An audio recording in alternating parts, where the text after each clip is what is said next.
17 camels and 3 sons. Long ago, there lived an old man with his 3 sons in a desert village. Hello everyone, hi, how are you? So in this video I will tell you the best technique to improve English is reading.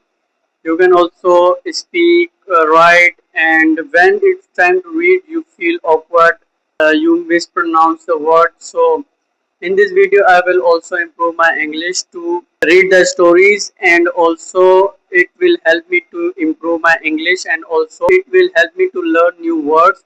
So before wasting any time, let's get started. So this is a moral story. 17 camels and 3 sons. A father has 17 camels, and when he become sick, and he don't know how many days he left, so he decided to uh, divide all the camels to the sons. So how he divided, let's continue and read the story and let's find out. 17 camels and 3 sons. Long ago, there lived an old man with his 3 sons in a desert village located near a desert. He had 17 camels, which were the main source of his income. He used to rent out camels as a mean of transportation across the desert. One day he passed away, leaving a will that distributed his assets among his 3 sons. After the funeral and other obligations were completed, the 3 sons read the will. While their father had divided all his other property into 3 equal parts, he had divided the 17 camels differently. They were not shared equally among the three.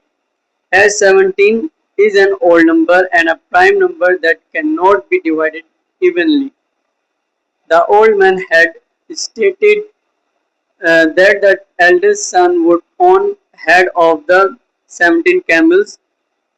The middle son would get one third of the 17 camels, and the youngest son would get his share as 1/9 of the camels.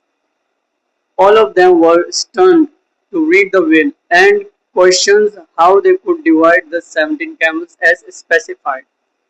It was impossible to divide 17 camels and give half to the eldest son, and equally impossible to divide them for the other 2 sons according to the will. They spent several days thinking of ways to divide the camels as mentioned in the will, but none could find a solution. Finally, they took the issue to the wise men in their village. The wise man heard the problem and instantly found a solution. He asked them to bring all 17 camels to him. The sons brought the camels to the wise man's place. The wise man added one of his own camels, making the total number 18.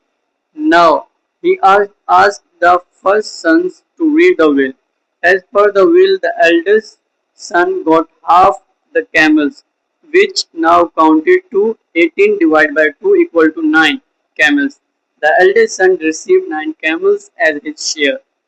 The remaining camels were 9. The wise man asked the second son to read the will. He was assigned one third of the total camel, which came to 18 divided by 3 equal to 6 camels. The second son received 6 camels as his share. The total number of camels shared the elder son was 9 plus 6 is equal to 15 camels. The third son read out his share, 1/9 of the total number of camels, which was 18 divided by 9 equal to 2 camels. The youngest son received 2 camels as his share. In total, there were 9 plus 6 plus 2 equal to 7 camels shared among the brothers. Now the one camel added by the wise man was taken back. The wise man solved this problem cleverly. With his intelligence, intelligence is nothing but finding a common ground to solve an issue. In short, Every problem has a solution. So this is the end of the story. I learned I learned a lot of vocabulary from this: camel, elder, white, younger, son, and so on, will, and also lot of words I learned from this story. So I will continue this tomorrow in my next video. So keep going, keep learning. Have a nice day. Bye.